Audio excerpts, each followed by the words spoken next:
नमस्कार साथियों और प्यारे मित्रों। आज हम लोग बात करने वाले हैं क्वांट कल्पना की जो डेरिवेटिव्स होती हैं या उपकल्पनाएं होती हैं उसके बारे में हम लोग बात करने वाले हैं। तो यहाँ देखेंगे क्वांट कल्पना के अंतर्गत कौन कौन सी उपकल्पनाएं आती हैं उसके बारे में देखेंगे। तो यहाँ पर हम लोग मुख्य रूप से क्या देखेंगे, प्रमथ्या देखेंगे, पानी कल्पना देखेंगे, उष्णोदक कल्पना देखेंगे, साथ ही साथ देखेंगे क्षीरपाक क्या होता है, लाक्षारस क्या कल्पना क्या होती है, मांसरस कल्पना। ये कुछ 6 टोटल उपकल्पनाएं देखेंगे जो कि क्वांट कल्पना के अंतर्गत इंक्लूड किए जाते हैं। एक एक करके हम लोग बात करते हैं।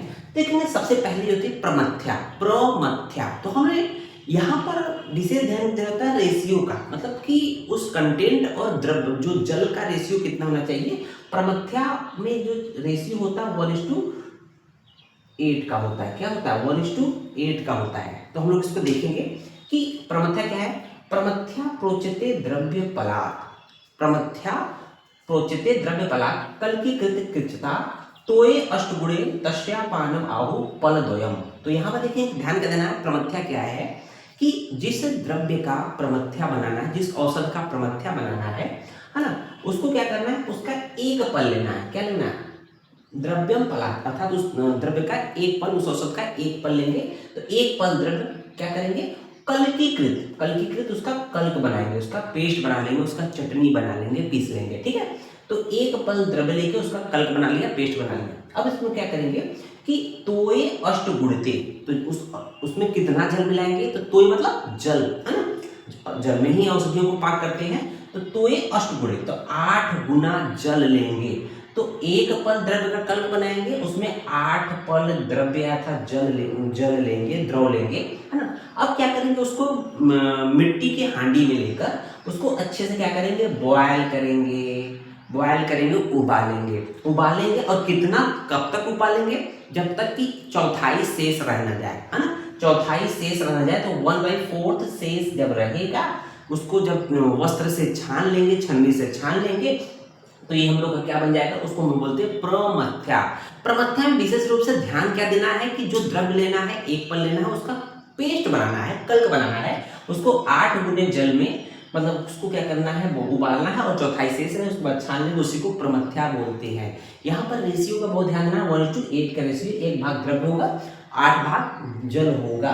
तो इसकी मात्रा क्या होती है मात्रा देखेंगे 8 तोला, जो सेवनी मात्रा, औसत मात्रा होती है 8 तोला होता है।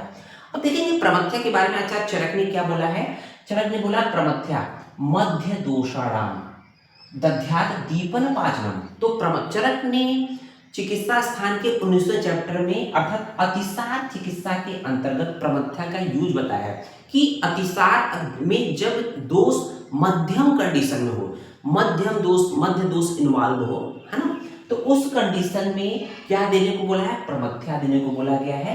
तो प्रमथ्या देने को बोला गया है। साथ ही साथ ये जो प्रमथ्या होती है दीपन और पाचन काम करती है, दीपन और पाचन। हम लोग जानते हैं अतिसार क्योंकि मंदाग्नि का रोग है, अग्निमंद होने की वजह से होता है, तो यहाँ पर उसको दीपन और पाचन करेगा तो ऑटोमेटिक ये ठीक हो जाएगा, है ना। उसको देखिएगा अरुण दत्त ने प्रमथ्या के बारे में क्या बोला गया है कि यूस या वागु ये सब होता है। यूस 2 भेद बताया अरुण दत्त ने। तो 2 भेद क्या होता है, एक अकृत यूस, अकृत मतलब बिना तड़का दिए, बिना संस्कारित किए। दूसरा होता है कृत यूस। जो अकृत यूस होता है उसको उन्होंने क्वाथ की उपमा दी है, संज्ञा दी है। जो कृत यूस होता है जिसमें हम लोग तड़का देकर संस्कारित कर देते हैं, उसको उन्होंने प्रमथ्या की संज्ञा दी है। इसका मतलब अरुण दत्त ने जो यूस के जो दूसरा भेद था कृत यूस को उन्होंने प्रमथ्या की उपमा या संज्ञा दी है। अब देखेंगे दूसरा जो कल्पना है पानी कल्पना। पानी कल्पना का हम लोग सिंपली कहते हैं औषधि सिद्ध पानी। तो औषध सिद्ध पानी कल्पना भी कहते हैं, है ना। इसमें क्या करते हैं कि 1 तोला द्रव्य लेंगे, 1 तोला द्रव्य लेंगे, उसको कूट पीस कर बहुत छोटे छोटे बारीक चूड़ कर लेंगे, जिसको हम लोग यौकुट बोलते हैं। यौकुट करके 64 तोला जल लेंगे। कितना लेंगे जल, पानी कितना लेंगे, 64 तोला। 1 तोला द्रव्य को यौकुट करके कूट पीस करके 64 तोला जल में डाल देंगे। डालने के पश्चात उसको मिट्टी के पात्र में, हांडी में मंदाग्नि पर पाक करेंगे। धीरे धीरे आग पर उसको पकाएंगे। कब तक पकाएंगे, तो ध्यान दीजिएगा उसमें जो है आधा शेष रह जाए। कितना रह जाए, एक आधा शेष रह जाएगा तो उसको हम लोग छान लेंगे, उसको कपड़े से छान लेंगे, छन्नी से छान लेंगे और उसको रोगानुसार रोगी को पान कराने के लिए देंगे। तो डिपेंड करता है कि इसमें औषध जो है किस रोग के लिए पर्पज से बनाया जा रहा है, उसी के रोगी को रोग को ध्यान रखते हुए उस औषध का प्रयोग किया जाता है कि वातज रोग है, पित्तज रोग है, कफज रोग है या सन्निपातज है, द्वंद्वज है, डिपेंड करता है कैसा रोगी का रोग है ना, दोष का इन्वॉल्वमेंट है। तो यहाँ पर देखेंगे ये तो हो गया औसत सिद्ध पानी कल्पना की बात हो गई। तीसरे नंबर पर उष्णोदक। उष्णोदक का हम लोग व्यवहारिक जीवन में वैसे भी प्रयोग करते आए हैं। उष्णोदक मतलब जो गुनगुना पानी होता है, पानी को गुनगुना करके हम लोग सेवन करते हैं। तो उष्णोदक कल्पना की बात करते हैं। तो यहाँ पर देखिए करना क्या है, शुद्ध जल लेना है। शुद्ध जल लेना, साफ सुथरा पानी लेंगे, उसको बॉयल करेंगे। बॉयल करने का भी अलग अलग पॉइंट है कि कुछ केसेस में बोला गया 1/8 भाग शेष रहे, कुछ केसेस में बोला गया है कि 1/4 भाग शेष रहे, कुछ केसेस में 1/2 भाग शेष रहेंगे। उसके बाद उसको छान लेंगे, है ना, छन्नी से छान लेंगे, उसको यूज करेंगे। तो यूज कहाँ करते हैं गुनगुने पानी का, बॉयल्ड वाटर का? तो देखेंगे कफ, जो गुनगुना जल होता है मतलब जो बॉयल्ड वाटर होता है वो कफ का शमन करता है, वात का नाशक करता है। आम वात जो रूमेटॉइड अर्थराइटिस होता है उसमें बहुत अच्छा होता है क्योंकि वहाँ पर मंदाग्नि होती है, उसको ठीक करता है। उसको देखेंगे मेदो रोग, जो ज़्यादा मोटे लोग होते हैं तो उनको बोला जाता है कि गुनगुने जल का सेवन नित्य प्रयोग करिए। और खांसी आती है तो आप लोग क्या करते हैं, कहते हैं गुनगुने जल का सेवन करना है। सांस के रोगी के लिए गुनगुने जल का सेवन करना होता है। और ज्वरनाशक और जब बुखार आता है तो कहते हैं ठंडा पानी नहीं पीना है, गर्म पानी पीना है। साथ ही साथ क्या करता है, दीपन करता है, पाचन करता है, वस्ति शोधक होता है। यूरिनरी ब्लैडर में कोई इन्फेक्शन हो तो उसको ठीक करने का काम करता है आपका उष्णोदक। तो उष्णोदक के बाद हम लोग चौथा पॉइंट देख रहे होंगे कि क्षीर पाक कल्पना। क्षीर पाक अर्थात कुछ ऐसे द्रव्य होते हैं जिनको दुग्ध में पाक किया जाता है ना। दुग्ध में पाक किया जाता है तो कौन कौन से द्रव्य होते हैं, तो यहाँ पर हम लोग अभी देखेंगे कि कौन कौन से रस वाले द्रव्य होते हैं, उसका एक एक करके बात करेंगे। तो क्षीर पाक के विषय में किसने बोला है, सारंगधर ने बोला है। देखेंगे यहाँ पर कि क्षीरम अष्टगुणम द्रव्यात क्षीरात नीरम चतुर्गुणम, है ना। उसको देखेंगे क्षीर और शेषम तत् पीतम शूलमाम उद्भव जयेत। तो ये देखेंगे क्या बोला गया है कि क्षीर पाक कल्पना में जो रेशियो है ये ज्यादा इंपॉर्टेंट है कि कितना भाग द्रव्य रहेगा, कितना भाग दुग्ध रहेगा और कितना भाग द्रव रहेगा। देखेंगे 1:8:32। तो एक भाग क्या है, द्रव्य है। जिस द्रव्य का हम लोग क्षीर पाक कल्पना करना है, बनाना है, जो बीच में है, मिडिल में है, जो रेशियो वाला जो अंक है वो आपका दुग्ध होता है, क्षीर होता था। 8 गुना दुग्ध यूज करना होता है और 32 गुना जल यूज करना। यहाँ बोला गया क्षीरम अष्टगुणम। तो क्षीर जो होता है 8, देखेंगे क्षीरम अष्टगुणम, तो क्षीर क्या है 8 भाग है, मतलब 8 गुना है। और द्रव्यात, है ना, जिस द्रव्य क्या है 1 गुना है, तो द्रव्य क्या हो गया 1 गुना हो गया। क्षीर नीरम चतुर्गुणम, तो नीरम चतुर्गुणम जो है, जो जल होगा वो क्षीर की तुलना में 4 गुना होगा। तो 8 गुना जो आपका क्षीर है उसका 4 गुना जल हो जाएगा। तो 8 चौके 32 गुना जल हो गया। उसके बाद देखेंगे ये चीजें करना है, ये बनाना है। और ये रेशियो जो है ये तो सारंगधर ने बताया है ना। 1:8:32 का जो रेशियो है, मतलब 8 गुना क्षीर लेना है, 32 गुना जल लेना है, 1 गुना 1 भाग जल द्रव्य लेना है। यादव जी ने क्या बताया है इसका रेशियो 1:15:15, अर्थात जो 15 भाग जल लेना है, 15 भाग जो है दुग्ध लेना, 15 भाग जल लेना है। अब देखेंगे इसको कैसे करना है कि जैसे मान लीजिए 1 भाग द्रव्य लिया, 8 भाग आपने दुग्ध लिया और 32 भाग जल ले लिया। इसको एक साथ मिला लेंगे, उसको तब तक पकाएंगे जब तक कि जो जल वाला हिस्सा उड़ ना जाए, चाहे वो 15 भाग हो चाहे वो 32 भाग हो। ये तब तक पकाएंगे जब तक कि पानी नहीं उड़ेगा, दुग्ध तो उड़ेगा नहीं। दुग्ध में पानी मिलाएंगे तो दुग्ध पानी तो उड़ेगा, वेपर के रूप में दुग्ध बचा रहेगा, है ना। तब तक उसको बोलते हैं क्षीर पाक कल्पना। अब देखेंगे कौन कौन से द्रव्यों का क्षीर पाक कल्पना किया जाता है। तो देखेंगे अम्ल लवण कषाय रस को छोड़कर, जो औषध अम्ल लवण और कषाय रस वाले होते हैं उनको छोड़कर बाकी अन्य सभी जो षड्रस में जो 3 बचे होते हैं उनका क्षीर पाक कल्पना किया जाता है। क्यों? अगर ये अम्ल लवण कषाय अगर आपने दूध के साथ मिला दिया तो दूध खराब हो जाएगा, फट जाएगा, इसलिए इसका मतलब अम्ल लवण कषाय रस को छोड़कर से सभी द्रव्यों का क्षीर पाक कल्पना बनाया जाता है। उसको देखेंगे कि अब एग्जाम्पल, कुछ बेस्ट एग्जाम्पल हम लोगों के सामने आता है कि एग्जाम्पल क्या है क्षीर पाक कल्पना का। अर्जुन क्षीरपाक, अर्जुन के क्षीरपाक निर्माण होता है। रसून, जो लहसुन का क्षीरपाक बनता है। और शुंठी क्षीरपाक बनता है। शतावरी है, ऐसे बहुत तमाम द्रव्य हैं जिनका क्षीरपाक कल्पना के रूप में प्रयोग किया जाता है। अब नेक्स्ट देख लेते हैं 5वें नंबर पे लाक्षा रस कल्पना।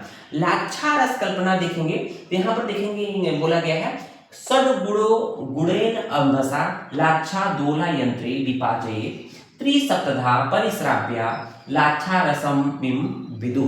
तो यहाँ पर बोला गया लाक्षा रस होता क्या है ना।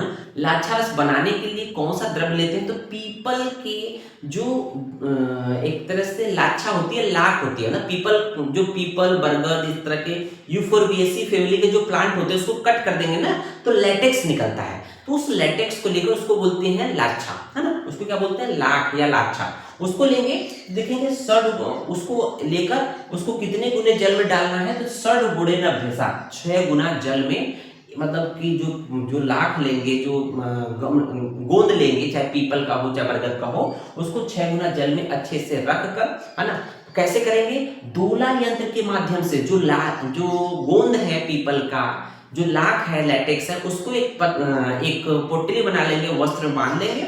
दोला यंत्र में हम लोगों ने बताया था कि उसमें लटका लेंगे और उसको 6 गुने जल में उसको बॉयल करेंगे। बॉयल करने का मतलब उसको वहां भाप से उड़ेगा, है ना, उसको पचेगा। और कब तक उसको पकाएंगे, जब तक कि 1/4 भाग से जल न रह जाए तब तक पकाएंगे। और पकाने के बाद क्या करेंगे कि उस पूरे जल को, है ना, क्योंकि जो पीपल का जो लाख का जो उसका जो लेटेक्स का जो पूरा जो एक्सट्रैक्ट होगा वो पानी में धीरे धीरे पिघल के धीरे धीरे नीचे आएगा, भाप लगेगा जो पोटली में, है ना। आप दोला यंत्र याद करिएगा। तो उसको फिर क्या करेंगे, जब 1/4 बचेगा जब पानी, उसको क्या करेंगे, त्रिसप्तधा मतलब 3 सप्त मतलब 7, 3 सप्ते 21 बार उसको छानना। परिश्रव्य मतलब छानना, 21 बार छानने के पश्चात उसको विद्वान लोग लाक्षा रस बोलते हैं, है ना। तो यहाँ पर देखेंगे, यहाँ बोला गया है 6 पल द्रव्य लेना है। 6 पल मतलब 24 तोला लेना है। और यहाँ पर जो लाक्षा मतलब कि पीपल की लाख या गोंद जो होता है, 1 पल = 4 तोला, 1 पल लेना है ना। कपड़े में बांधना है, कपड़े में बांधने के बाद इसको 1/4 भाग तब तक मतलब यूज करेंगे, जलाएंगे, बॉयल करेंगे, तब तक 1/4 न बच जाए। तो इसको हम लोग लाक्षा रस कल्पना बोलते हैं। ये किसका रिफ्रेंस था, द्रव्यगुण विज्ञानम का था, श्री यादव जी का था। यादव जी का आपने नाम सुना होगा फर्स्ट ईयर में। अब देखेंगे मांस रस कल्पना। तो मांस रस कल्पना क्या होती है, मांस को जल के साथ पकाना है ना। अब उसमें मांस रस की बात करते हैं तो ये मांस रस 3 प्रकार का होता है। देखिए, पल अष्टकम जले प्रस्ते घने मध्यमे तु सट मांसस्य वेष्टनम कुर्यात कुडवे तनुके रस। तो ये मांस रस कल्पना होती है, 3 प्रकार की होती है। देखिए, घन मांस रस होता है, मध्यम मांस रस होता है और तनु मांस रस होता है। अब देखेंगे, अगर मान लीजिए सिंपल आपने कोई मुर्गे का मांस, बकरे का मांस कुछ ले लिया, है ना, तो उसमें कितने जल में पकाना है, मान लीजिए कम रहेगा तो घना रहेगा, जो उसका जो एक रस बनेगा पकने के बाद जो मांस छूट जाएगा हड्डी से, तब तक पकाना, जबकि मांस जो हड्डी से छूट ना जाए, है ना। जो मांस खाते अच्छे जानते हैं। तो पानी कम डालेंगे तो गाढ़ा रहेगा, पानी ज्यादा डालेंगे तो फिर थोड़ा सा उससे बढ़ा देंगे तो मध्यम वाला बन जाएगा, ज्यादा डालेंगे तो तनूल अर्थात ज्यादा पतला हो जाएगा। तो घन मांस रस में जो है 1:2 का अनुपात रहेगा। 1 भाग मतलब कि मांस रस रहेगा, 2 भाग जल रहेगा। मध्यम में हो जाएगा 3 भाग जो है मांस हो जाएगा और 8 भाग द्रव होगा, जल होगा। तनु मांस रस में क्या होता है, 1 भाग जो है मांस हो जाएगा और 4 गुना जो है उसका जल या द्रव हो जाएगा।